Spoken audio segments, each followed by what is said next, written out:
I am looking forward to the Fantastic Four movie that is coming out next year. We've seen a few minutes from the footage, we know who the cast is, we got some soundtracks. If you want to know what I'm talking about, make sure to stick around. Cast.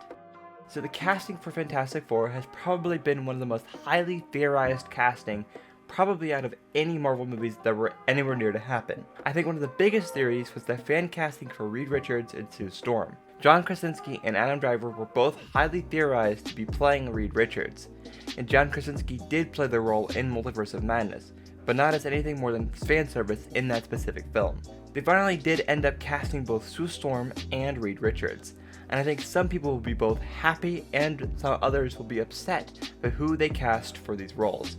Of course, they also cast every other role in the Fantastic Four, and here's who plays the Fantastic Four and the other two main characters. Pedro Pascal as Reed Richards / Mr. Fantastic, Vanessa Kirby as Sue Storm / Invisible Woman, Joseph Quinn as Johnny Storm or the Human Torch, Ebon Moss-Backrack as Ben Grimm or The Thing, Julia Garner as the Silver Surfer, and Ralph Ineson as Galactus. What do you think of the casting, specifically for the Human Torch, Sue Storm, and Reed Richards? Do you think Vanessa Kirby, Joseph Quinn, and Pedro Pascal are all good casting choices for those roles?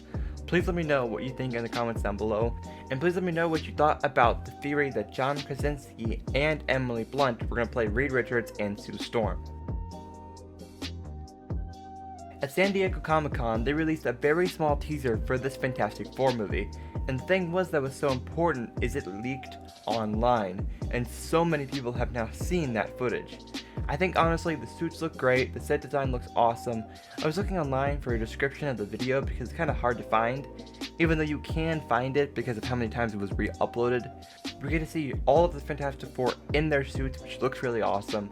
We also see The Thing in a matchmaking type game show, and we also get to see kind of the set design of this retro 1960s that this movie is taking place in, which is a kind of like a different version of the 1960s from wherever it is that the Fantastic Four is taking place at. We also at the end of the footage got to see Galactus as he peers through what looks like a building but also could be some kind of spaceship or something like that, considering how tall Galactus is really supposed to be.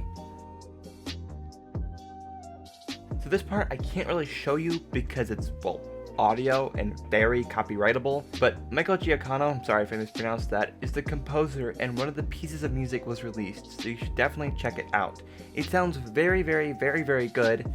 He did say that it was hard for him to try to create this soundtrack without sounding like The Incredibles. I think he did a good job. It sounds really awesome. I'm really hoping that this or something similar to this is the theme for the Fantastic Four, but we will see about that. What do you think about the Fantastic Four so far? Do you think it'll be really cool, or do you think it's another dud from Marvel? Let me know in the comments down below. Do you think it'll be great? Do you think it'll be bad? What do you think about Galactus or the Silver Surfer? Anything you want to talk about, go ahead and leave it down in the comments down below. That's it. If you want to keep up to date with all things Marvel and Fantastic Four, you can follow us on Threads and Instagram. It's at MediaBite Company, Twitter's at MediaBite Co, TikTok is also at MediaBite Co. Check out our podcast. Thank you for watching, and we'll see you all in the next one. Peace.